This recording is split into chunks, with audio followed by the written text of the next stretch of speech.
तो हेलो मेरे प्यारे बच्चों, कैसे हैं आप सब। हम आज से स्टार्ट करने जा रहे हैं क्लास 12 फिजिक्स का बिल्कुल फर्स्ट लेक्चर। इसके बाद आपको बिल्कुल सीरियल वाइज सारे चैप्टर्स हमारे यहाँ बिल्कुल एक्सप्लेन तरीके से समझाए जाएंगे, आपको नोट्स बनवाए जाएंगे, आपको तैयारी करवाई जाएगी, टेस्ट सीरीज दी जाएगी। तो अगर आपको फिजिक्स में फोड़ना है, कुछ बड़ा करना है, तो हमारे चैनल के साथ जुड़े रहिएगा। तो आज हम स्टार्ट करने जा रहे हैं क्लास 12 फिजिक्स का फर्स्ट लेक्चर। तो सबसे पहले समझ लेते हैं कि फिजिक्स क्या है। तो फिजिक्स के बारे में आपने सबसे पहले बिल्कुल बेसिक तरीके से 9th में पढ़ना स्टार्ट किया होगा। 9th में अगर आपने फिजिक्स देखा होगा तो उसमें छोटा सा पार्ट होता था फिजिक्स का। उसके बाद उसमें साइंस की किताब में आपके केमिस्ट्री भी होता था और बायोलॉजी भी होता था। उसके बाद सेम प्रोसीजर 10th में भी था, थोड़ा सा पोर्शन आपका फिजिक्स का, उसके बाद केमिस्ट्री और बायोलॉजी भी थी उसमें। उसके बाद आपने फर्स्ट ईयर में काफी कुछ एक्सप्लेनेशन देखा होगा फिजिक्स का, जो कि आपने सिलेबस अगर कंपेयर किया होगा 9th या 10th से, तो कि बहुत ह्यूज सिलेबस है क्लास 11th में। 12th में भी आपका काफी अच्छा खासा सिलेबस है, लेकिन आपको डरना नहीं है, बहुत सिंपल है। फिजिक्स तो वो सब्जेक्ट है जो कि आपको रटने की बिल्कुल जरूरत नहीं है, सिर्फ और सिर्फ अपनी अंडरस्टैंडिंग की ग्रोथ करने की जरूरत है, बाकी चीजें समझाने का काम हमारा है। ठीक है बच्चों, तो स्टार्ट करने जा रहे हैं हम लोग बिल्कुल फर्स्ट चैप्टर। ठीक है, तो सबसे पहले समझ लेते हैं फिजिक्स क्या है। तो फिजिक्स क्या है? द स्टडी ऑफ नेचर, यानी कि नेचर की स्टडी करना क्या है? फिजिक्स है। जैसे दिन से रात का होना, रात से दिन का होना, सुबह से शाम का होना, ये सब क्या है? फिजिक्स है। भाई बारिश हो गई, धूप निकल आई, उसके बाद कहीं पर ओले पड़ गए, तो ये सब जितने भी नेचर में जितने भी फिनोमिना हो रहे हैं, इनकी स्टडी करना क्या कहलाता है? फिजिक्स।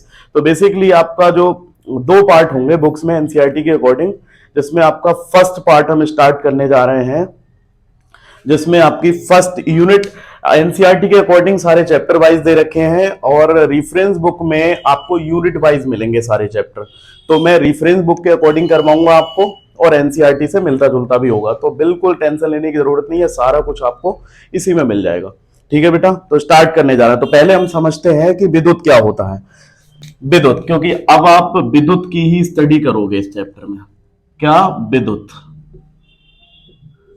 तो विद्युत होता क्या है? सबसे पहले भौतिक विज्ञान की वह शाखा जिसके अंतर्गत, भौतिक विज्ञान की वह शाखा, भौतिक विज्ञान की वह शाखा,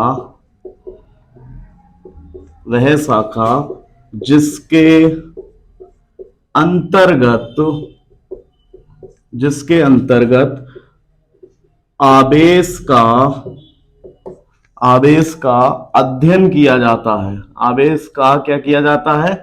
अध्ययन किया जाता है। अध्ययन किया जाता है। क्या कहलाता है भाई? विद्युत कहलाता है। विद्युत कहलाता है। यानी कि फिजिक्स की वो ब्रांच या वो शाखा जिसके अंतर्गत हम चार्ज के बारे में समझते हैं कि चार्ज है क्या, उसके गुण क्या है, उन सब की स्टडी करते हैं, तो वो शाखा क्या कहलाती है? विद्युत कहलाती है। ठीक है बेटा, अब चार्ज विद्युत होता कितनी तरह का है? विद्युत आपका होता है दो तरह का विद्युत। पहला होता है आपका, जिसे हम क्या कहते हैं? जिसे कहते हैं स्थिर वैद्युत की। क्या कहते हैं? स्थिर वैद्युत की। ठीक है बेटा, इसे विद्युत की दो कैटेगरी होती है जिनको हम क्या कहते हैं? स्थिर वैद्युत। इंग्लिश में इसको कहते हैं इलेक्ट्रोस्टैटिक्स, और इसको दूसरे वाले को हम कहते हैं बेटा विद्युत चालन। विद्युत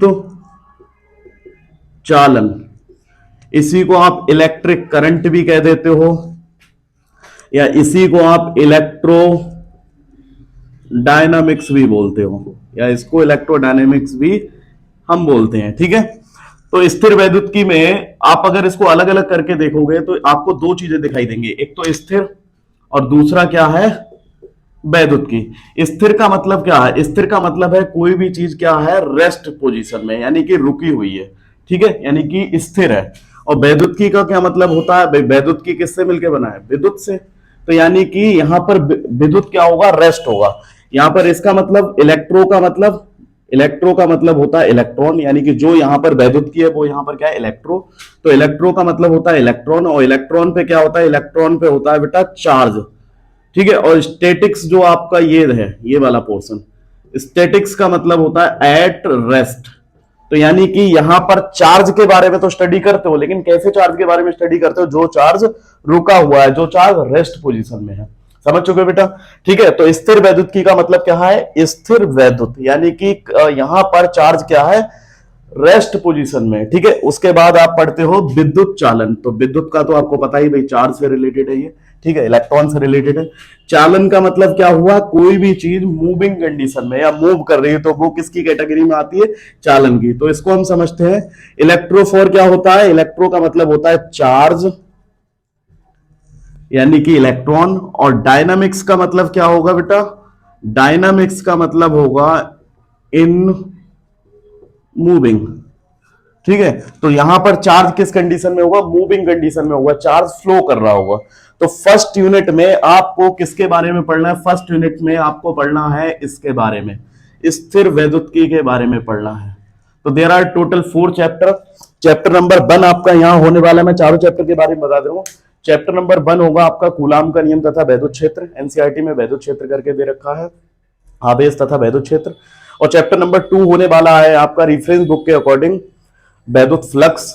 और चैप्टर नंबर 3 होने वाला है आपका वैद्युत विभव। और चैप्टर नंबर 4 होने वाला है आपका संधारित्र। तो यहां पर अभी हम स्टार्ट करने जा रहे हैं चैप्टर नंबर 1 कूलाम का नियम तथा वैद्युत क्षेत्र। अब एनसीईआरटी के अकॉर्डिंग आपके 2 चैप्टर मिला दिए गए हैं, जैसे कूलाम का नियम तथा वैद्युत क्षेत्र और चैप्टर नंबर 2 वैद्युत फ्लक्स वाला। ये दोनों चैप्टर मर्ज करके उन्होंने एक चैप्टर बनाया हुआ है। ठीक है। और दूसरा चैप्टर उन्होंने बनाया है वैद्युत विभव को मिलाकर और संधारित्र वाले पोर्शन को मिलाकर उनने एक बना दिया। तो पढ़ना सब वही है, बस चैप्टर आपके थोड़े बहुत इधर उधर है, बाकी चीजें सेम है। ठीक है बेटा। तो स्टार्ट करने जा रहे हैं हम चैप्टर नंबर 1 कूलाम का नियम तथा वैद्युत क्षेत्र। ठीक है बेटा, होप सो ये चीज आप समझ गए होंगे।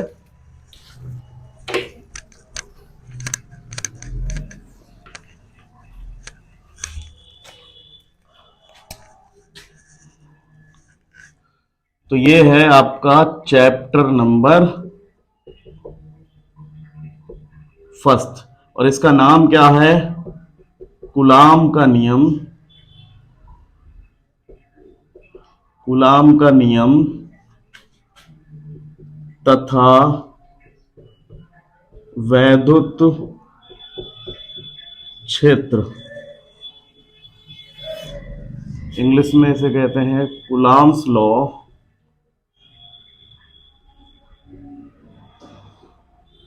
कूलाम्स लॉ एंड इलेक्ट्रिक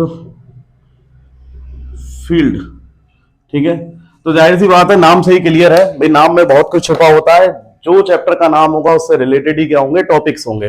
तो इसका मतलब इस चैप्टर का नाम क्या है? कूलाम का नियम तथा वैद्युत क्षेत्र। तो यानी कि कूलाम्स होंगे, एक साइंटिस्ट हैं जिन्होंने चार्ज के बारे में कुछ बताया था भाई, चार्ज से रिलेटेड फोर्स के बारे में, कि उनके बीच में अगर 2 चार्ज रखे तो कौन सा फोर्स लगेगा, कैसे लगेगा, डायरेक्शन क्या होगी, इसके बारे में कूलाम ने बताया था। ठीक है। तो कूलाम का नियम पढ़ना है इस वाले चैप्टर में हमें। और किसके बारे में पढ़ना है? इलेक्ट्रिक फील्ड, यानी कि वैद्युत क्षेत्र के बारे में पढ़ना है कि वैद्युत क्षेत्र कब क्रिएट होता है, कैसे क्रिएट होता है और इससे क्या क्या फर्क पड़ता है, क्या होता है इससे। ठीक है। तो वैद्युत क्षेत्र कब क्रिएट होगा? जब कोई आवेश रखेंगे उसके चारों तरफ एक क्षेत्र बन जाएगा, उसी क्षेत्र को हम क्या कहते हैं? वैद्युत क्षेत्र कहते हैं। बस एक चीज ध्यान रखनी है इस पूरी यूनिट में, चार्ज कैसा होगा? चार्ज रुका हुआ होगा, चार्ज कभी भी मूविंग कंडीशन में नहीं होगा इन चारों चैप्टर में। ठीक है बेटा। तो हम स्टार्ट करने जा रहे हैं। सबसे पहले हम इसकी फर्स्ट हेडिंग के बारे में समझते हैं, जो कि आप 10th में भी पढ़ के चले आए होंगे, आवेश। इसे क्या कहते हैं? इसको कहते हैं चार्ज। क्या कहते हैं बेटा? चार्ज कहते हैं। ठीक है। अगर वीडियो की स्पीड आपको कम लग रही है तो आप 1.5x या 1.2x पे भी देख सकते हैं इसको। ठीक है, स्पीड बढ़ा के। तो आवेश क्या होता है? आवेश होता है किसी वस्तु का वह गुण जिसके कारण वस्तु किसी दूसरी वस्तु को अपनी तरफ आकर्षित करती है या प्रतिकर्षित करती है। क्या कहलाता है? चार्ज कहलाता है। यानी कि किसी वस्तु का वह गुण जिसके कारण वस्तु किसी वस्तु को या तो आकर्षित करेगी या प्रतिकर्षित करेगी। तो ये गुण आपका क्या कहलाता है? ये गुण कहलाता है आवेश। तो बच्चों, आवेश की दूसरी परिभाषा है किसी आवेश किसी पदार्थ का वह गुण है जिसके कारण वस्तु या तो विद्युत इफेक्ट शो करती है, या तो विद्युत प्रभाव को शो करती है, या फिर चुंबकीय प्रभाव को शो करती है, या तो विद्युत या चुंबकीय प्रभाव को शो करती है, तो वो चीज क्या कहलाती है? चार्ज कहलाती है। चार्ज को जनरली हम क्यू से रिप्रेजेंट करते हैं। तो इसका एक फॉर्मूला आपने 10th में पढ़ा होगा, small Q is equal to N into E, where N क्या है? जहां एन है इलेक्ट्रॉनों की संख्या और जो ई है वो है एक इलेक्ट्रॉन की वैल्यू जो होती है 1.6 into 10 to the power minus 19 coulomb. ठीक है, आवेश कैसी राशि है? एक अदिश राशि है। ठीक है बेटा, अब हम बात करते हैं आवेश के मात्रक पर कि इसके मात्रक कौन कौन से होते हैं। तो सबसे पहले आवेश का एक मात्रक होता है कूलम। ठीक है, ये जो ऊपर वाले दोनों मात्रक हैं, ये दोनों मात्रक आपके एमकेएस मात्रक हैं। ठीक है, और जो नीचे वाले दोनों मात्रक हैं नंबर 3 और नंबर 4 वाले, ये आपकी सीजीएस यूनिट होंगी। ठीक है, और इसके बाद ये ईएमयू और फैराडे, ये दोनों किसी भी यूनिट में नहीं होंगे, यानी कि एक भी यूनिट के ये मात्रक नहीं है। जिनमें सबसे बड़ा जो मात्रक होगा वो होगा फैराडे, और सबसे छोटा मात्रक जो होता है वो होता है ईएसयू। और ईएसयू को हम इलेक्ट्रोस्टेट यूनिट भी कहते हैं, इसको हम इलेक्ट्रोस्टेट यूनिट भी कहते हैं। ठीक है बेटा, ईएसयू को हम क्या कहते हैं? इलेक्ट्रोस्टेट यूनिट में, जिसमें सबसे पहला मात्रक क्या होता है? कूलम, और ये दूसरा मात्रक एक फॉर्मूला होता है, आपने 10th में पढ़ा होगा ये भी, Q is equal to I into T. तो आई का मतलब ये होगा एम्पियर में, और टी का मतलब क्या? सेकंड, यानी कि टाइम किस में आएगा? सेकंड में। इसीलिए क्यू की एक यूनिट क्या होती है? Ampere second. ये दोनों ही यूनिट आपकी एमकेएस सिस्टम में होती है, और 3 नंबर और 4 वाली यानी कि ईएसयू और फ्रैंकलिन, ये दोनों यूनिटें आपकी सीजीएस यूनिटें होंगी, जिसमें ईएसयू को इलेक्ट्रोस्टेट यूनिट कहते हैं, और ये सबसे छोटी यूनिट होती है चार्ज की। उसके बाद है ईएमयू और फैराडे, ये किसी भी सिस्टम का पार्ट नहीं है, और जिसमें सबसे बड़ी जो यूनिट होती है वो होती है आपकी फैराडे, और उसके बाद ईएमयू। ठीक है बेटा, तो ये थी कुछ चार्ज से रिलेटेड बेसिक जानकारियां। अब हम और आगे समझते हैं कि चार्ज क्या होता है, थोड़ा सा और डिटेल से समझते हैं चार्ज के बारे में। ठीक है, तो समझ गए हो चार्ज। अब चार्ज कोई ऐसी चीज नहीं है जो आपको दिखाई दे जाए, चार्ज जो है आपको फील कर सकते हैं आप। अपने एक्सपेरिमेंट हैं कुछ जो घर पे करके देख सकते हो, उनसे फील कर सकते हो। जैसे आप सूखे का बालों में जब आप कंघी को रगड़ते हो तो क्या देखने को मिलता है? कंघी के बाद आप छोटे छोटे से कागज लो, कागज लेने के बाद आपको देखने को मिलेगा कंघी की तरफ वो कागज अट्रैक्ट होंगे। तो यानी कि क्या हुआ है? इलेक्ट्रॉनों के ट्रांसफर, यानी कि आवेश ट्रांसफर की वजह से क्या डेवलप हुआ है? आवेश, जिसकी वजह से वो कागज उस कंघी की तरफ अट्रैक्ट हो रहे हैं।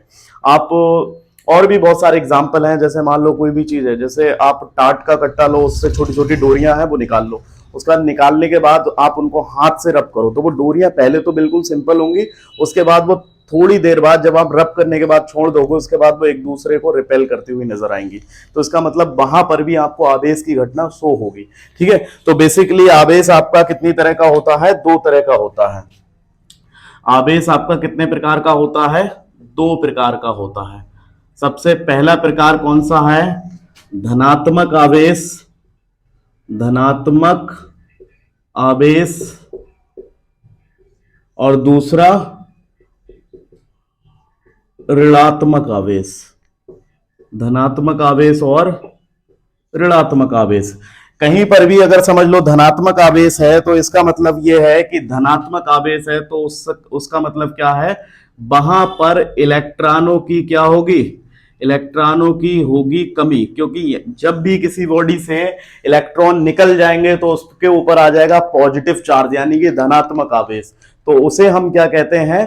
धनात्मक आवेश से आवेशित वस्तु। ठीक है, और ऋणात्मक आवेश का मतलब है कि जिस बॉडी के ऊपर या जिस वस्तु के ऊपर अगर इलेक्ट्रॉन आ जाते हैं तो वो बॉडी हो जाती है ऋणात्मक आवेश से आवेशित। इसीलिए यहां पर क्या होंगे? नंबर ऑफ इलेक्ट्रॉन ज्यादा होंगे पॉजिटिव चार्ज की तुलना में। ठीक है, तो यहां पर होगी इलेक्ट्रॉनों की क्या होगी बेटा? इलेक्ट्रॉनों की होगी अधिकता। अब हम समझने जा रहे हैं कैसे किसी भी बॉडी के ऊपर पॉजिटिव और नेगेटिव चार्ज क्रिएट होता है। मान लीजिए कि आपके पास 2 बॉडीज हैं, तो सबसे पहली बॉडी मैं ये बनाने की कोशिश कर रहा हूं।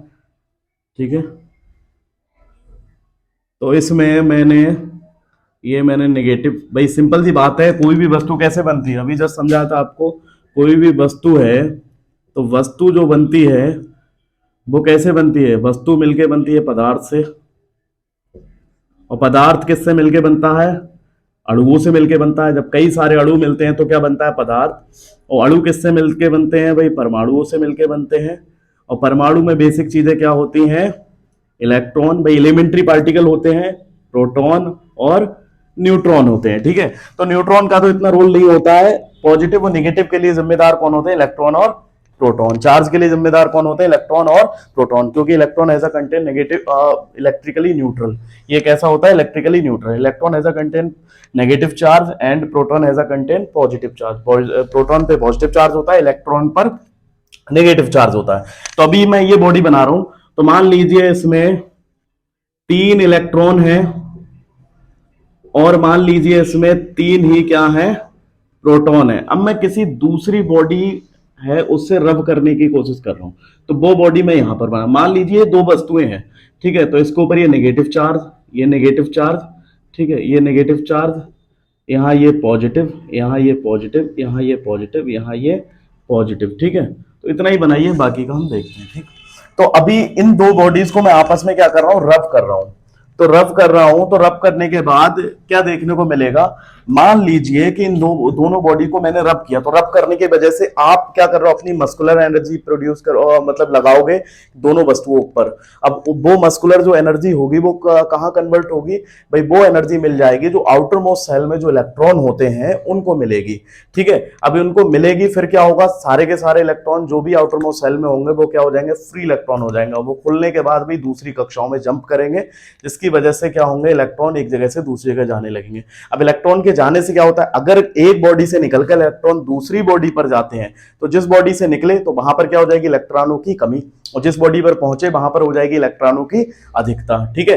तो अब जहां पर इलेक्ट्रॉन निकल गए जहां से, तो वहां पर कौन सा चार्ज डेवलप हो जाएगा? पॉजिटिव, क्योंकि वहां पर प्रोटॉनों की संख्या बढ़ जाएगी, ठीक है। और जहां पर पहुंचेंगे इलेक्ट्रॉन वहां पर इलेक्ट्रॉनों की संख्या बढ़ जाएगी।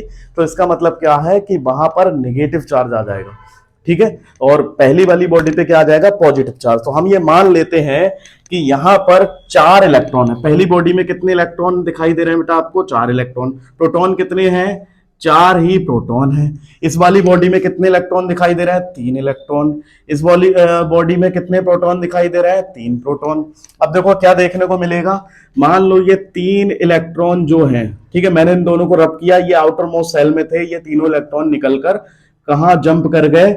ये पहुंच गए इस वाली बॉडी में। ध्यान से समझना इस चीज को। तो इस वाली बॉडी में अगर पहुंच गए तो इसका मतलब क्या हुआ? इसके ऊपर आ जाएंगे ये नेगेटिव चार्ज, ठीक है। कौन से आ गए? ये वाले जो 3 नेगेटिव चार्ज हैं, ये वाले, ये कौन सी बॉडी से आए हैं? इस वाली बॉडी से इसमें शिफ्ट हुए। तो क्या देखने को मिलेगा? जब इस वस्तु से इसमें इलेक्ट्रॉन आ जाएंगे तो इसका मतलब यहां पर पहले कितने थे? 3 इलेक्ट्रॉन। अब क्या हो गए यहां पर? अब यहां पर हो जाएगी इलेक्ट्रॉनों की अधिकता, ठीक है। और यहां पर क्या हो जाएगी? यहां पर हो जाएगी इलेक्ट्रॉनों की कमी, ठीक है। यहां हो जाएगी इलेक्ट्रॉनों की अधिकता, यहां पर हो जाएगी इलेक्ट्रॉनों की कमी। अब उसके बाद क्या होगा?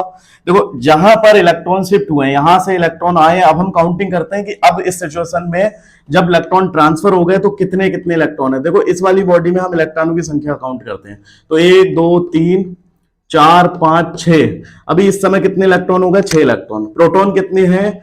प्रोटॉन है आपके 1 2 3 प्रोटॉन है, ठीक है। अब इस वाली बॉडी में देखते हैं। इस वाली बॉडी में इस सिचुएशन में अभी 1 2 3 4 इलेक्ट्रॉन थे पहले, अभी कितना बचा? 1, क्योंकि 3 तो निकल गए। तो यहां पर अभी बचे हैं 1 इलेक्ट्रॉन। और प्रोटॉन कितने हैं? 1 2 3 4 प्रोटॉन। अब आप यहां पर देखिए, पहले कितने इलेक्ट्रॉन थे? 4 इलेक्ट्रॉन। अब कितने बचे हैं? 1 इलेक्ट्रॉन, ठीक है। तो अब यहां पर पहले कितने इलेक्ट्रॉन थे? 3 इलेक्ट्रॉन। अब कितने हैं? 6 इलेक्ट्रॉन। तो यानी कि इलेक्ट्रॉनों की अधिकता हुई है, यहां पर इलेक्ट्रॉनों की कमी। इस बॉडी से इलेक्ट्रॉन निकले हैं तो इस बॉडी के ऊपर कौन सा चार्ज आएगा? इस बॉडी के ऊपर आएगा पॉजिटिव चार्ज, ठीक है। जहां से इलेक्ट्रॉन निकलते हैं। और पॉजिटिव चार्ज क्यों आएगा? क्योंकि यहां पर इलेक्ट्रॉनों की तुलना में प्रोटॉनों की संख्या क्या है? ज्यादा है, ठीक है। इलेक्ट्रॉनों की तुलना में प्रोटॉनों की संख्या ज्यादा है, इसलिए इसके ऊपर कौन सा चार्ज आ जाएगा, पॉजिटिव चार्ज। ठीक है, परमाणु का जो ओवरऑल चार्ज होता है वो न्यूट्रल होता है, लेकिन जब इलेक्ट्रॉन या प्रोटॉन, इलेक्ट्रॉन जब एक जगह से दूसरी जगह जाते हैं तो प्रोटॉनों की संख्या जब हम कंपेयर करते हैं तो कम या ज्यादा होती है, जिसकी वजह से नेगेटिव या फिर पॉजिटिव चार्ज डेवलप होता है। ठीक है बेटा, अब ये वाली बॉडी है, इसके ऊपर कौन सा चार्ज आ जाएगा, इसके ऊपर आ जाएगा नेगेटिव, इसके ऊपर आ जाएगा नेगेटिव चार्ज। ठीक है, तो आई होप सो आप लोग समझ गए होंगे नेगेटिव और पॉजिटिव चार्ज कैसे करके डेवलप होता है। ठीक है बेटा, अब इसके बाद चार्ज के बारे में मुझे लगता है मैंने काफी कुछ बात कर ली है, अब हम थोड़ा सा आगे के टॉपिक डिस्कस करते हैं। ठीक है, तो इसके बाद जो है हम स्टार्ट करने जा रहे हैं। वैसे तो बहुत सारे टॉपिक हैं, लेकिन आपको अगर डिटेल से और चाहिए तो मैं कुछ और वीडियोस बनाऊंगा, उनमें और देखने को मिलेगा। अगर आप नोट्स प्रिपेयर कर रहे हैं बिल्कुल 12th क्लास के बोर्ड एग्जामिनेशन के लिए, तो इससे आपका बिल्कुल भी बाहर नहीं जाएगा, एक भी क्वेश्चन आपका इधर से उधर नहीं हो सकता बिल्कुल एग्जाम में। आपको बस पूरा लेक्चर और पेन और कॉपी के साथ बैठना है, जो मैं यहाँ नोट करा रहा हूँ बोर्ड पर, वो आपको नोट्स बनाते हुए साथ में चलना है, खुद के नोट्स सबसे बेस्ट होते हैं। ठीक है, तो अब हम सबसे फर्स्ट हेडिंग स्टार्ट करने जा रहे हैं, सबसे पहला टॉपिक जिसका नाम है कूलाम का नियम। इंग्लिश में इसे कहते हैं कूलाम्स लॉ। तो कूलाम्स लॉ होता क्या है, सबसे पहले मान लीजिए कि आपके पास दो चार्जेस हैं, दो स्थिर वैद्युत आवेश हैं। स्थिर वैद्युत का मतलब समझ रहे हो, अभी आप स्थिर वैद्युत ही पढ़ रहे हो, तो इसमें चार्ज क्या होंगे, रुके हुए होंगे, एक जगह रखे हुए होंगे, ना कि वो मूव कर रहे होंगे। ठीक है, तो हमने मान लिया Q1 चार्ज यहां रखा है और Q2 चार्ज यहां पे रखा है। Both are situated distance between small R, दोनों एक दूसरे से कितनी डिस्टेंस पर स्थित है, स्मॉल आर डिस्टेंस पर है। तो आपको क्या देखने को मिलेगा, तो आपको देखने को मिलेगा भाई, अब देखो मैंने, हाँ एक चीज और बतानी है आपको, कि जब दो चार्ज होते हैं, जैसे मान लो आपके पास एक पॉजिटिव चार्ज हो और दूसरा कैसा हो, निगेटिव चार्ज हो, तो ये दोनों चार्ज हमेशा एक दूसरे को, देखो ये प्लस है ये माइनस है, यानी कि दोनों अपोजिट नेचर के चार्ज है, तो हमेशा ये एक दूसरे को क्या करेंगे, ये हमेशा एक दूसरे को करेंगे आकर्षित, यानी कि क्या करेंगे, अट्रैक्ट करेंगे। ठीक है, या माइनस प्लस या प्लस माइनस हो तो ये एक दूसरे को क्या करेंगे, आकर्षित यानी कि अट्रैक्ट करेंगे। मान लो दोनों प्लस प्लस हो, ठीक है, या फिर दोनों क्या हो, निगेटिव हो, दोनों क्या हो, निगेटिव हो, तो वो एक दूसरे को क्या करेंगे, वो करते हैं रिपेल, यानी कि क्या करते हैं, प्रतिकर्षित करेंगे। दोनों एक दूसरे को क्या करेंगे, प्रतिकर्षित। ठीक है, तो अगर दोनों सेम नेचर के चार्ज हैं तो वो क्या करेंगे, प्रतिकर्षित करेंगे, दोनों अपोजिट नेचर के चार्ज हैं तो वो क्या करेंगे, आकर्षित करेंगे। ठीक है बेटा, अब इसका यूज होगा कूलाम्स लॉ में। ठीक है, तो अब हम समझते हैं कूलाम्स लॉ होता क्या है। सबसे पहले दो स्थिर बिंदु आवेशों के बीच, चाहे वो आपके पॉजिटिव ले लो दोनों चार्ज या फिर नेगेटिव ले लो, ठीक है, लेकिन वो कैसे होंगे, स्थिर आवेश होंगे। ठीक है, तो दो स्थिर बिंदु आवेशों के बीच लगने वाला आकर्षण या प्रतिकर्षण बल, आकर्षण बल कब लगेगा, जब दोनों अपोजिट नेचर के होंगे। प्रतिकर्षण बल कब लगेगा, जब दोनों कैसे नेचर के होंगे, सेम नेचर के होंगे। ठीक है, तो दो स्थिर बिंदु आवेशों के बीच लगने वाला आकर्षण और प्रतिकर्षण बल दोनों आवेशों के गुणनफल के क्या होता है, समानुपाती, यानी कि F इज डायरेक्टली प्रोपोर्शनल होगा Q1 Q2 के। F समानुपाती किसके हो जाएगा, Q1 Q2 के। ठीक है, और उनके बीच की दूरी क्या है भाई, R के वर्ग के व्युत्क्रमानुपाती होगा।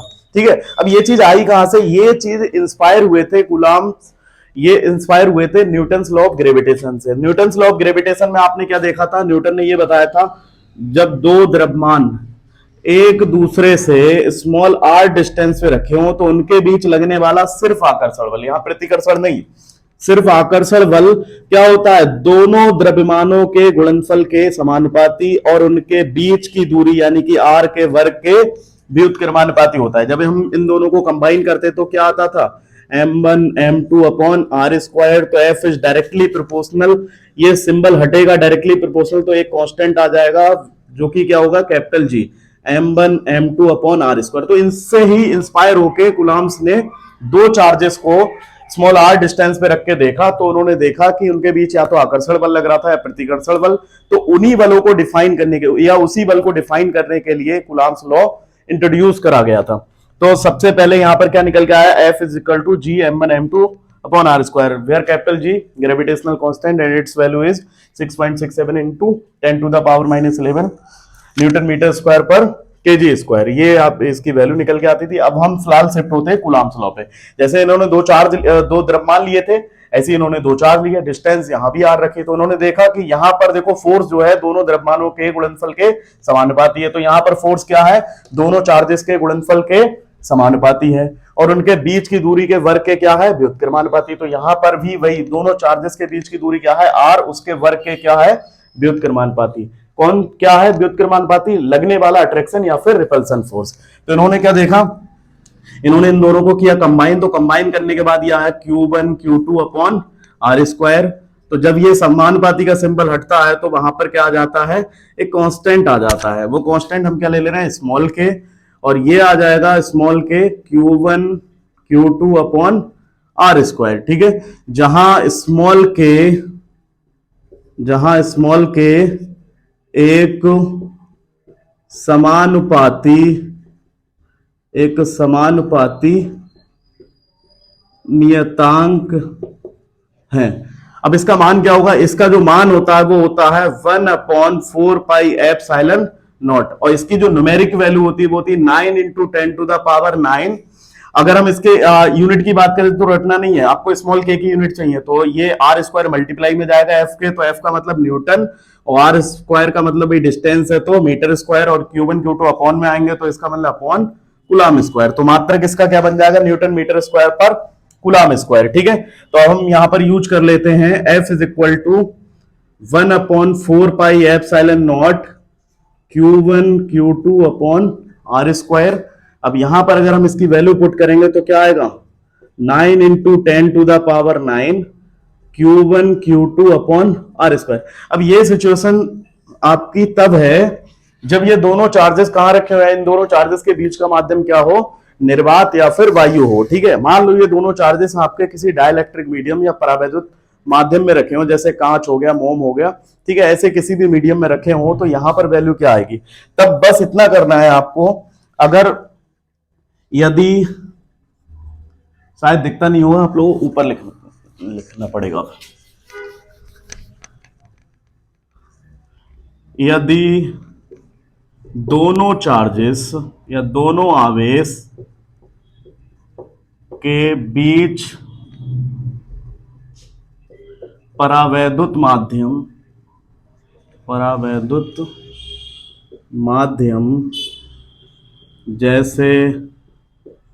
जैसे मोम, कांच, ठीक है, आदि कुछ भी हो सकता है, इसके अलावा और कोई भी मीडियम हो सकता है। ठीक है, मोम, कांच आदि अगर हो तब बस कुछ नहीं करना है, बाकी चीजें सेम रहेंगी, बस ये फॉर्मूला आ जाएगा, F is directly proportional 1/4 pi epsilon not. बस यहां पर क्या आ जाएगा, 4 पाई एप्सिलॉन नॉट के बाद क्या आ जाएगा, K आ जाएगा। K क्या है, परावैद्युत माध्यम का परावैद्युतांक, वो भी लिख दूंगा मैं। ठीक है, Q1 Q2 upon R square. तो ये आपका आ जाएगा जब इन दोनों के बीच माध्यम क्या हो, मोम हो, कांच हो, या इसके अलावा अगर वायु या फिर निर्वात हो तो उसके लिए आपका फॉर्मूला ये वाला यूज होगा। तो जहां के क्या है, के होगा परावैद्युत माध्यम का परावैद्युतांक। ठीक है, और एप्सिलॉन नॉट क्या होगा, इसे हम कहते हैं निर्वात की वैद्युतशीलता। ये होती है निर्वात की वैद्युतशीलता, और इसका जो मान होता है वो होता है 8.85 into 10 to the power -12।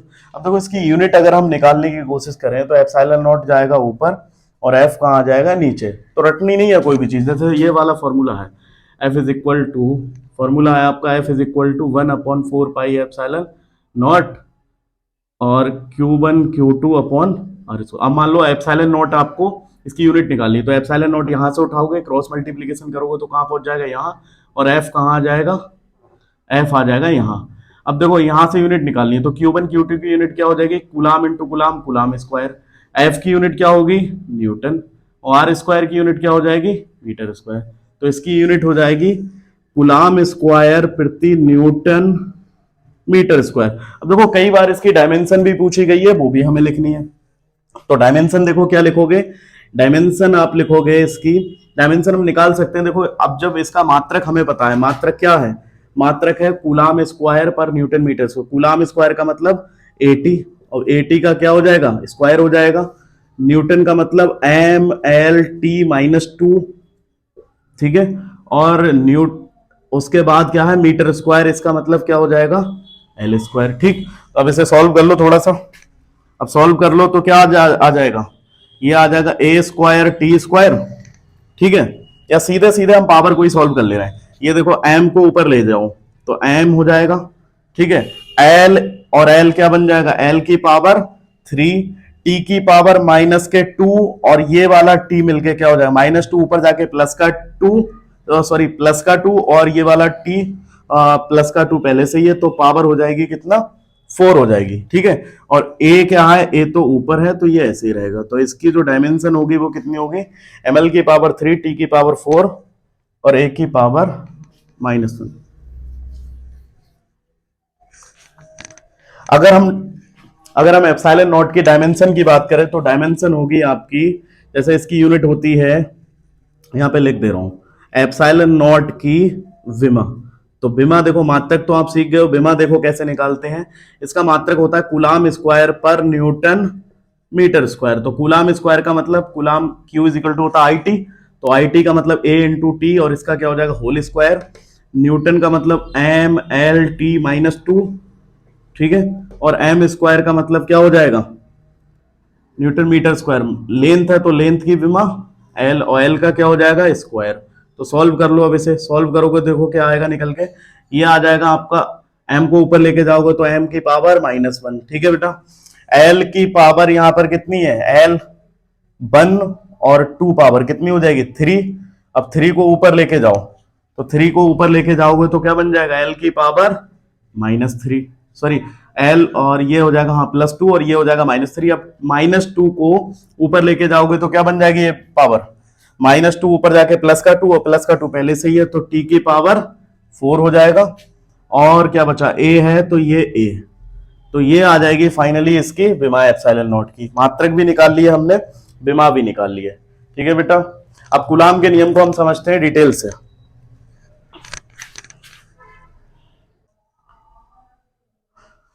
Epsilon not के मान और मात्रक के बारे में आपको समझा दिया है। अब हम लोग समझते हैं एप्सिलॉन नॉट की विमा के बारे में। तो एप्सिलॉन नॉट की विमा क्या होगी, देखिए बेटा, मात्रक होता है इसका coulomb square per newton metre square. तो अब भाई आपको मात्रक पता है, इससे डायमेंशन आराम से निकाल सकते हो, विमाएं आराम से निकाल सकते हो। कूलाम स्क्वायर का मतलब क्या हो जाएगा भाई, 80, 80 का क्या हो जाएगा, होल स्क्वायर। न्यूटन का मतलब बल की विमा होती है MLT-2, ठीक है, और m स्क्वायर का मतलब ये लेंथ है यानी कि लंबाई है, तो L स्क्वायर। अब सॉल्व कर लेते हैं इसको, m को ऊपर ले जाओगे m की पावर -1, ठीक है। अब यहां से L 1 और 2 पावर कितनी हो जाएगी, 3, और 3 को ऊपर ले जाओगे तो L की पावर हो जाएगी -3। अब यहां से देखो और कुछ बचा, माइनस का 2 ऊपर जाके प्लस का 2, और 2 क्या हो जाएंगे मिलके 4, तो t की पावर 4, और a पे क्या लगा हुआ है, स्क्वायर, तो ये हो जाएगा a स्क्वायर, ये हो जाएगी इसकी विमा। तो कभी कभी विमाएं भी पूछ लेते हैं ऑब्जेक्टिव में, तो आपको बस घबराना नहीं है, सारी चीजें आपको यूनिट से ही मिल जाएंगी, जो कि आप डायमेंशन सभी के सभी सॉल्व कर सकते हो, ठीक है बेटा। तो अब हम समझते हैं कूलाम के नियम को डिटेल से दोबारा से, ठीक है। तो कूलाम का नियम ये कहता है, अब आप चाहें तो इसको नोट कर सकते हैं, थ्योरी को मैं बोल दे रहा हूं। दो स्थिर बिंदु आवेशों के बीच, भाई दो स्थिर बिंदु आवेश कौन कौन से हमारे, Q1 और Q2। स्थिर बिंदु आवेशों के बीच लगने वाला आकर्षण या प्रतिकर्षण बल दोनों आवेशों के गुणनफल के क्या होता है, समानुपाती होता है। दोनों आवेशों के गुणनफल के समानुपाती होता है, और उनके बीच की दूरी क्या है, r, उनके बीच की दूरी r के वर्ग के व्युत्क्रमानुपाती होता है, ठीक है। तो इसे हम ऐसे रिप्रेजेंट कर देंगे, F is directly proportional 1/r²। अगर हम कंबाइन करेंगे इन दोनों को तो हमारा फाइनली क्या निकल के आएगा, F is directly proportional Q1 Q2/r²। जब ये वाला सिंबल हटेगा समानुपाती को, तो यहाँ पर एक कांस्टेंट आ जाएगा जिसे हम क्या कहेंगे, समानुपाती नियतांक, जो मैंने यहाँ पे नीचे लिख भी दिया है। स्मॉल के की वैल्यू होती है 1/4πε0 और इसका मान होता है 9 × 10⁹ न्यूटन मीटर स्क्वायर पर कूलम स्क्वायर। तो अगर हम इस वैल्यू को पुट करते हैं तो हमारा ये मान निकल के आता है, और F इज इक्वल टू इसकी वैल्यू क्या होती है 9 × 10⁹, और सॉल्व करके इतना आ जाएगा। ठीक है, यदि अगर मान लो ये दोनों चार्जेस निर्वात या फिर वायु में ना रखे हों, तो इसका मतलब क्या है, निर्वात का मतलब वायु तो आप लोग समझते होंगे भाई, आपके चारों तरफ भी वायु ही है, निर्वात होती तो आप लोग ऑक्सीजन नहीं ले पाते। ठीक है, तो अगर वायु, अगर आपके रूम में जिसमें आप बैठ के वीडियो देख रहे हो या मैं इस वीडियो को शूट कर रहा हूँ, मान लो ये रूम है, ठीक है, इसमें से मैं सारी वायु को निकाल लूँ तो इसके अंदर निर्वात क्रिएट हो जाएगा। ठीक है, तो यहाँ पर यदि दोनों माध्यम क्या हो, निर्वात और अगर वायु ना हो, मान लो मोम हो, कांच हो, इसके अलावा और भी कोई माध्यम हो, तो इसके लिए भाई एक परावैद्युत माध्यम का परावैद्युतांक यहाँ पर ऐड हो जाएगा ε0 के बाद। तो F इज इक्वल टू 1/4πε0 के Q1 Q2/r²। ठीक है, जहां के क्या है, परावैद्युत माध्यम का परावैद्युतांक, और ε0 को कहते हैं निर्वात की वैद्युतशीलता। ठीक है, इसका मान फिक्स होता है 8.85 × 10⁻12 coulomb square per newton metre square. ε0 की विमा हम यहां से निकाल लेते हैं। ठीक है, तो होप सो आपको कूलम का नियम समझ आ गया होगा। अब हम समझने जा रहे हैं vector form of Coulomb's law. ठीक है बेटा, कूलम के नियम का सदिश स्वरूप।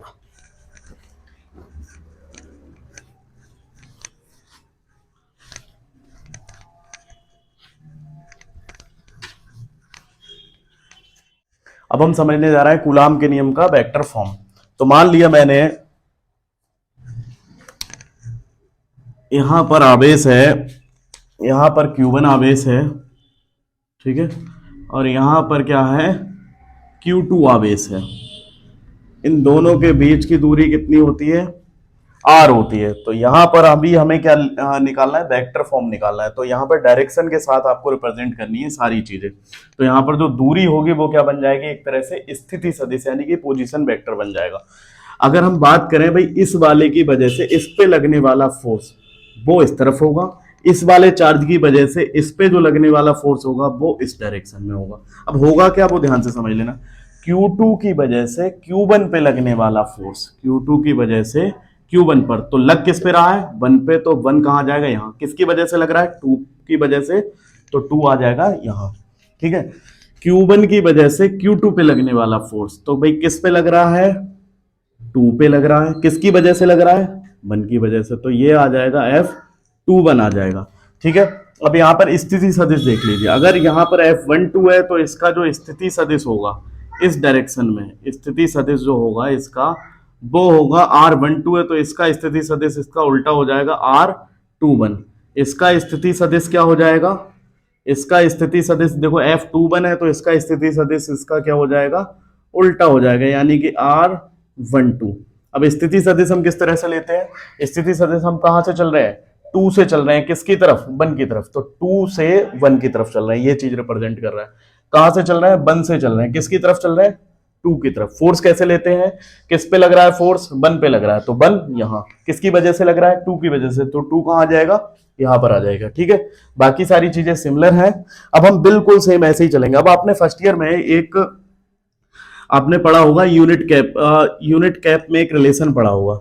अगर हम यहां पर इसकी बात करें, ए कैप की बात करूं, तो ये आपने पढ़ा होगा ए वेक्टर अपॉन ए का मॉड, ये पढ़ा होगा। ठीक है, यानी कि ए का मापांक या फिर ए का रिजल्टेंट, ये चीज पढ़ी होगी आपने। ठीक है, अब वो हम यहां पर यूज करके क्या निकालेंगे, वेक्टर फॉर्म। ठीक है, तो सबसे पहले देखो बाकी सारी चीजें सेम रहेंगी। अगर मैं यहां से इन दोनों चार्जेस के बीच, बस आपको थ्योरी में ये लिखना है कि दोनों चार्जेस Q1 और Q2 हैं। ठीक है, तो Q1 से Q2 की तरफ जो होने जाने वाला स्थिति सदिश है वो क्या है, R12 है, और Q2 से Q1 की तरफ जो जाने वाला स्थिति सदिश है वो R21 है। ठीक है, Q2 के कारण Q1 पे लगने वाला जो फोर्स होगा वो होगा F12, Q1 की वजह से Q2 पे लगने वाला फोर्स होगा वो होगा F21। ये आपको थ्योरी में लिख देना है बिल्कुल डायग्राम से, कुछ भी इसमें रटने वाली चीज है नहीं। अब हम इसमें निकालना क्या है वो समझते हैं। मेन चीज सबसे पहले आपको लिखना है कूलम्स लॉ। तो कूलम्स लॉ के अकॉर्डिंग क्या होता है भाई, F is directly proportional 1/4πε0 Q1 Q2 upon R square, ये पढ़ा होगा आपने, ठीक है। अब यहां से ध्यान से आपको ये समझना है कि यहां पर देखिए, अगर मैं इसकी वजह से Q2 की वजह से Q1 पे लगने वाला फोर्स निकालूं, क्या लिखूं मैं, Q2 के कारण Q1 पर लगने वाला बल, वो कितना होगा भाई, Q2 की वजह से Q1 पे कौन सा बल लग रहा है, F21 लग रहा है, तो यहां पर क्या आ जाएगा, सॉरी F12 लग रहा है, तो ये आ जाएगा F12। भाई वेक्टर क्वांटिटी होती है फोर्स, तो क्या लगा दोगे, वेक्टर लगा दोगे। अगर मैं यहां पर ये एक यूनिट कैप ले लूं, तो यूनिट कैप का मतलब होता है ये एकांक सदिश होता है, इसका मान क्या होता है, एक, और एक से किसी की गुणा कर दो तो इस पे कोई फर्क पड़ने वाला है नहीं, ठीक है। अब यहां से हम क्या निकालेंगे, इसकी वैल्यू निकालेंगे। अगर मैं यहां से आर, यहां पर कुछ वैल्यूज को आप समझ लीजिए, जैसे मैं अगर R12 को निकालूं, ध्यान से समझना ये चीज, R12 को निकालूंगा, R12 के कैप को, तो ये क्या हो जाएगा, R12 का वेक्टर, और नीचे क्या हो जाएगा, R12 का मॉड यानी कि परिमाण, ठीक है। अगर मैं ये निकालूंगा, ध्यान से समझनी ये चीज, R21 का कैप निकालूं, तो ये क्या हो जाएगा, ये हो जाएगा R21 का वेक्टर, और अपॉन में क्या हो जाएगा, R21 का मॉड यानी कि परिमाण हो जाएगा, ठीक है।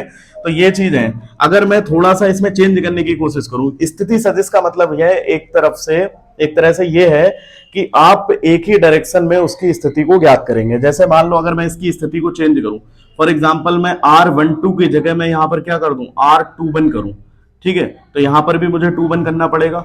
तो जब मैं क्या कर रहा हूं, डायरेक्शन चेंज कर रहा हूं, तो यहां पर क्या आ जाएगा, एक माइनस आ जाएगा। आ रही है बात समझ में? तो इसका मतलब ये जो वैल्यू है, इसको मैं क्या लिख सकता हूं, मैं इस वाली वैल्यू को उल्टा लिख सकता हूं, किसके, -R12 के। भाई सिंपल सी बात, अगर ये इसका अपोजिट है तो ये वाली वैल्यू भी तो इसका अपोजिट होगी, जाहिर सी बात है। तो यहां पर ये आ जाएगा, ठीक है, ये दोनों एक दूसरे के क्या है, अपोजिट है।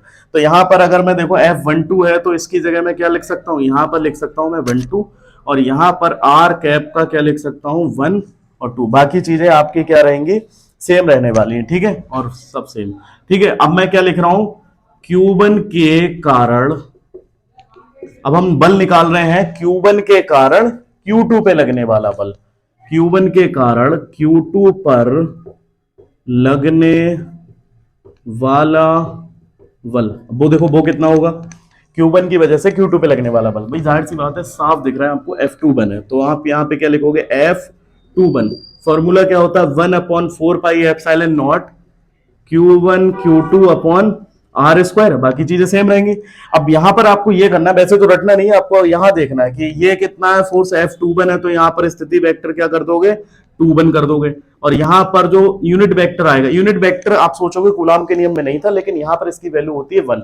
आपने फर्स्ट ईयर में पढ़ा होगा, एकांक सदिश जितने भी होते हैं उनका मान क्या होता है, 1। तो 1 की किसी के साथ अगर मल्टीप्लाई करा रहे हो तो उस पर कोई फर्क नहीं पड़ेगा, ठीक है। तो R21 क्या हो जाएगा, यहां पर हो जाएगा R21, और इसके ऊपर क्या लग जाएगा, कैप। तो बेसिकली आपको यही दोनों बल निकालने थे, ठीक है। अगर हम इन दोनों बलों को ध्यान से देखें, और मैं अगर थोड़ा सा चेंज करने की कोशिश करूं, अगर मैं R12 की जगह इसको 21 कर दूं, ठीक है, और इसको 21 की जगह 12 कर दूं, तो मुझे ये चीज देखने को मिलेगी लास्ट में कि F12 जो है वो क्या है, F21 का अपोजिट है, ठीक है।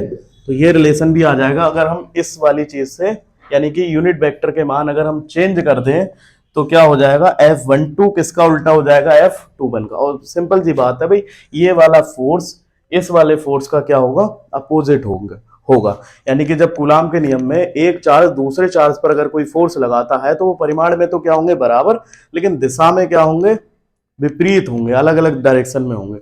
तो इससे भी बस डायरेक्शन अपोजिट है, बाकी परिमाण में ये दोनों फोर्स बराबर है। तो कूलाम के नियम के सदिश रूप में आपको बस इतना ही दिखाना है, बाकी चीजें आपकी सेम रहने वाली है, ठीक है बेटा। बस कूलाम का नियम हो गया। अब हम समझते हैं वैद्युत क्षेत्र के बारे में कि वैद्युत क्षेत्र होता क्या है, ठीक है। फिजिक्स आपका जो सब्जेक्ट है बिल्कुल फील करने वाला सब्जेक्ट है। अगर आप इसको मुश्किल बनाना चाहते हैं वो भी आपके ही हाथ में है, अगर आप बिल्कुल इसको आसान बनाना चाहते हैं तो बिल्कुल जैसा समझाते जा रहे हैं वैसा आप समझते जाइए। फिजिक्स से सिंपल सब्जेक्ट आपको कोई नहीं लगेगा, ठीक है। तो नेक्स्ट हेडिंग है आपकी वैद्युत क्षेत्र। वैद्युत क्षेत्र, इसको इंग्लिश में क्या कहते हैं? इसको कहते हैं इलेक्ट्रिक, क्या कहते हैं इसको? Electric field. तो भाई वैद्युत क्षेत्र होता क्या है?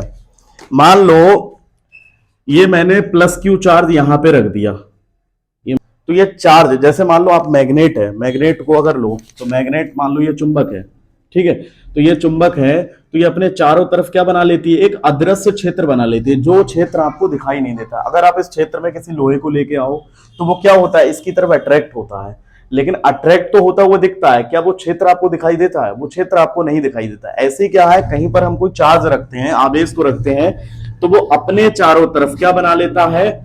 अपने चारों तरफ एक वैद्युत क्षेत्र बना लेता है। क्या बना लेता है? एक वैद्युत क्षेत्र। अब मान लो इस क्षेत्र में मैं कोई दूसरा आवेश लेके आऊंगा, मान लो मैं माइनस क्यू लेके आया, तो वो क्या होगा? या तो ये अपनी तरफ इसको खींचेगा या रिपेल, मतलब इसको प्रतिकर्षित करेगा, या तो भाई आकर्षित करेगा या प्रतिकर्षित करेगा।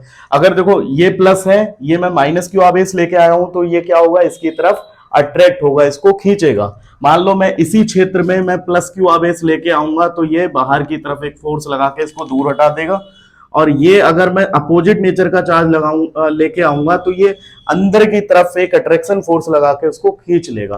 तो मैं डेफिनेशन अगर आपको इसकी बताऊं, तो आपको इसकी परिभाषा में क्या लिखना है? ठीक है, विद्युत, अब देखो इसकी परिभाषा में आपको ये लिखना है,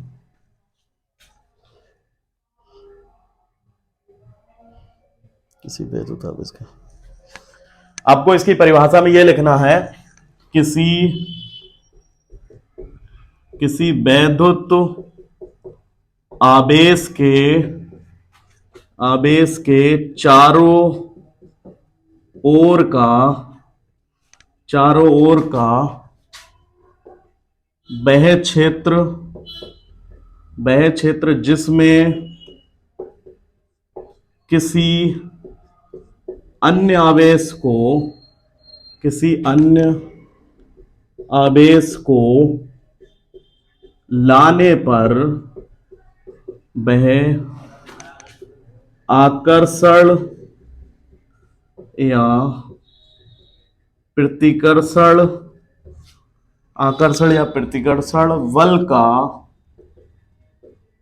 बल का अनुभव करे, ऐसा क्षेत्र क्या कहलाएगा भाई? ऐसा क्षेत्र वैद्युत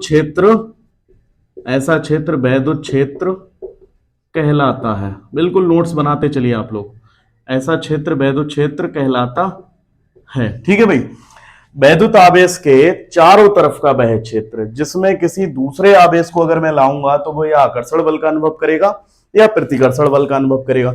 अगर आकर्षण बल का अनुभव करता है तो इसका मतलब क्या है? वो अपोजिट नेचर का है। अगर प्रतिकर्षण बल का अनुभव करता है तो वो कैसा है? सेम नेचर का है। ठीक है बेटा, तो वो क्या करेगा? इस एक बल का अनुभव करेगा। ठीक है, इसका मतलब ऐसे क्षेत्र को हम क्या कहते हैं? वैद्युत क्षेत्र कहते हैं। ठीक है, नेक्स्ट हेडिंग क्या है? वैद्युत क्षेत्र की तीव्रता।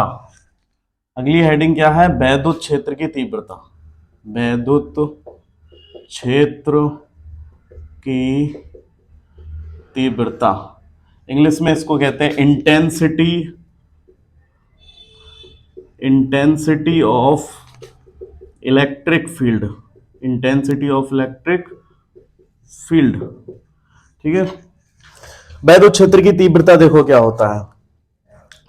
देखो मान लो वैद्युत क्षेत्र में कोई परीक्षण आवेश रखा हो। परीक्षण आवेश का मतलब देखो क्या होता है? परीक्षण आवेश, ये वर्ड आप आगे बहुत पढ़ोगे। परीक्षण आवेश एक तरह का परीक्षण करने वाला एक आवेश होता है, जिसको हम अपने अकॉर्डिंग डिस्टेंस बदल के आगे या पीछे करके रख के देखते हैं कि भाई सामने वाले आवेश की वजह से उस पर कितना फोर्स लग रहा है, कितना कम फोर्स लग रहा है। डिस्टेंस बढ़ाने पे उस पे लगने वाले फोर्स पे क्या फर्क पड़ रहा है, डिस्टेंस घटाने पे उस पे लगने वाले फोर्स पे क्या फर्क पड़ रहा है। तो एक तरह का ये परीक्षण करने वाला आवेश होता है। इसको जनरली हम रिप्रेजेंट किससे करेंगे? प्लस क्यू नॉट से रिप्रेजेंट करेंगे। किससे रिप्रेजेंट करेंगे? प्लस क्यू नॉट से। ठीक है, तो इसकी परिभाषा देखो बेटा क्या होगी? वैद्युत क्षेत्र में किसी बिंदु पर रखे परीक्षण आवेश। वैद्युत क्षेत्र में किसी बिंदु पर रखा हुआ कोई परीक्षण आवेश है, उस परीक्षण आवेश पर लगने वाला बल F ठीक है। मान लो कोई वैद्युत क्षेत्र है, जैसे मान लो यहाँ पर एक प्लस क्यू चार्ज है, इस चार्ज की वजह से एक वैद्युत क्षेत्र क्रिएट होता है। ध्यान से समझने की कोशिश करना, ये क्या क्रिएट हो रहा है, एक वैद्युत क्षेत्र क्रिएट हो रहा है। अब इस वैद्युत क्षेत्र में मैं एक दूसरा परीक्षण आवेश ले आया प्लस क्यू नॉट, ठीक है, ध्यान समझ लेना। तो इस पर क्या होगा, इस पर एक फोर्स लगेगा भाई, अब ये प्लस है, ये भी प्लस है, तो बाहर की तरफ एक फोर्स लगेगा, रिपल्सन फोर्स लगेगा या प्रतिकर्षण बल लगेगा। इसकी वजह से इस पे लगने वाला रिपल्सन फोर्स क्या है, एफ दिखा दिया हमने। तो इस पे लगने वाला फोर्स और उस परीक्षण आवेश के अनुपात को उस बिंदु पर, यानी कि जिस बिंदु पर ये रखा होता है, मान लो ये इस बिंदु पे ये रखा है, उस बिंदु पर क्या कहते हैं, वैद्युत क्षेत्र की तीव्रता कहते हैं। अब वैद्युत क्षेत्र की तीव्रता को हम किससे रिप्रेजेंट करेंगे, ई से करेंगे। तो परिभाषा एकदम इसकी सिंपल है कि वैद्युत क्षेत्र के अंदर रखे कोई परीक्षण आवेश पे लगने वाला बल, ठीक है, वो बल और उस परीक्षण आवेश के अनुपात को उस बिंदु पर क्या कहते हैं, वैद्युत क्षेत्र की तीव्रता कहते हैं। समझ आ गई बेटा। यानी कि कोई हम क्या करें, किसी भी वैद्युत क्षेत्र के अंदर दूसरा परीक्षण आवेश लेके आए, तो उस परीक्षण आवेश पे क्या लगेगा, एक बल लगेगा, वो बल और उस परीक्षण आवेश के अनुपात को उस बिंदु पे क्या कहते हैं, वैद्युत क्षेत्र की तीव्रता। और ये क्या होती है, एक सदिश राशि होती है, ठीक है। अब एफ का मतलब क्या है, इसका मात्रक देखो क्या होगा, न्यूटन, और दूसरा मतलब मात्रक क्या होगा, कूलाम, ठीक है। इसका मात्रक क्या होगा, मात्रक होगा इसका न्यूटन, रटना नहीं है, एफ का मतलब न्यूटन पर, और क्या हो जाएगा, कूलाम, ठीक है। तो इसका एक मात्र क्या हो जाएगा, इसका एक मात्रक न्यूटन पर कूलाम। अगर हम विमा निकाल लें तो देखो विमा भी आप सभी के सभी सीखते जाएं, क्योंकि फर्स्ट ईयर में जो आपने विमाएं पढ़ी थी, 12 तक आपका पीछा नहीं छोड़ने वाली है, लास्ट तक चलेंगे ये, ठीक है।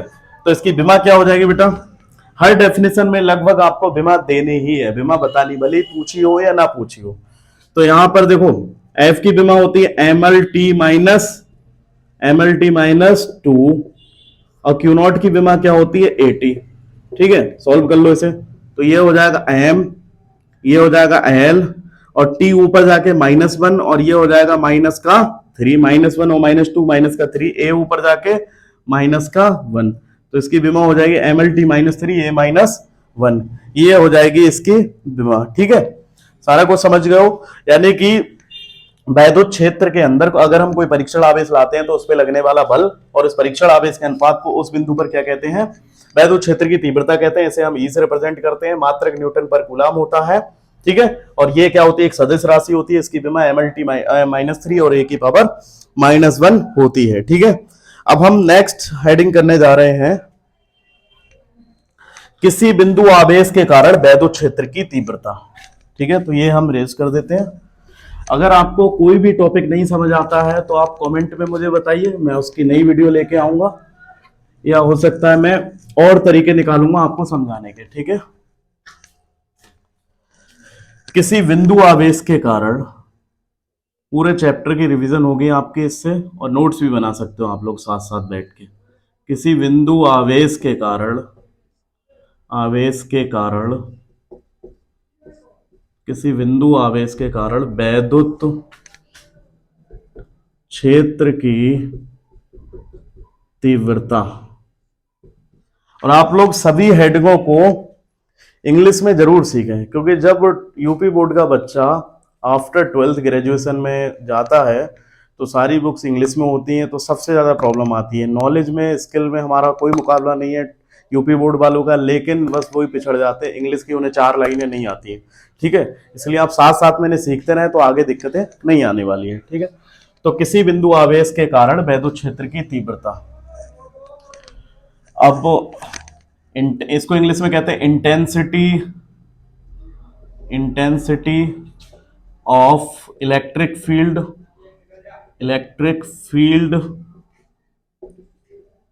Due to a point charge, ठीक है बेटा, intensity of electric field due to a point charge. तो यहां पर मान लिया मैंने, ध्यान से समझना है सबसे पहले, ये कोई प्लस क्यू आवेश है, ठीक है, प्लस क्यू आवेश है। इससे मान लो ये परावैद्युतांक K में रखा है, इससे R डिस्टेंस पर हमने क्या ले लिया, एक परीक्षण आवेश क्या ले लिया, प्लस क्यू नॉट, और ये वाली जो डिस्टेंस है वो कितनी है, वो है आपकी स्मॉल आर। ठीक है, अब यहां पर इस बिंदु का नाम दे दिया P। अब ये देखो, ये भी आपका पॉजिटिव चार्ज है, ये भी पॉजिटिव चार्ज है, तो बाहर की तरफ एक फोर्स लगेगा जो कि क्या होगा, F होगा। अब इसकी थ्योरी क्या लिखेंगे, माना प्लस क्यू आवेश कैपिटल के परावृत्तांक में रखा है, कैपिटल के परावृत्तांक में रखा है। अब यहाँ प्लस क्यू आवेश से r डिस्टेंस पर एक बिंदु P है, जहां पर आपको क्या निकालनी है, वैद्युत क्षेत्र की तीव्रता निकालनी है। ठीक है, अब यहां पर अब तीव्रता निकालने के लिए देखो आपको क्या चाहिए भाई, सबसे पहले तीव्रता, थ्योरी रटनी नहीं है, बाकी आपको डायग्राम से ही लिखना है कि माना कैपिटल के परावृत्तांक में क्या रखा है, कोई प्लस क्यू आवेश रखा है, इस प्लस क्यू आवेश से r डिस्टेंस पर एक बिंदु P है, जहां पर कोई परीक्षण आवेश प्लस क्यू नॉट रखा है। ठीक है, प्लस क्यू आवेश के कारण क्यू नॉट पर लगने वाला जो प्रतिकर्षण बल है वो क्या है, F है।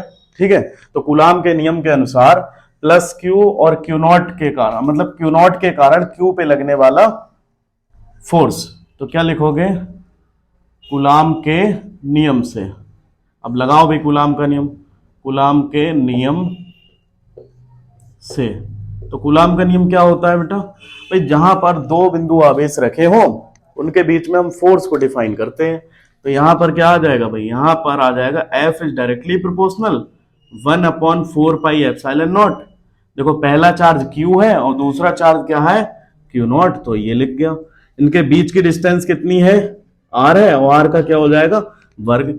इसको मान लोगे समीकरण नंबर 1 मान लोगे। यहां तक तो कोई दिक्कत नहीं है, यहां तक होनी भी नहीं चाहिए कोई दिक्कत। ठीक है, अब हम बिंदु P पर परिणामी वैद्युत क्षेत्र की तीव्रता निकाल रहे हैं। बिंदु P पर परिणामी वैद्युत क्षेत्र की तीव्रता, वैद्युत क्षेत्र की तीव्रता, तो इसको हम किससे रिप्रेजेंट करेंगे भाई, वैद्युत क्षेत्र की तीव्रता E is equal to F upon Q naught से।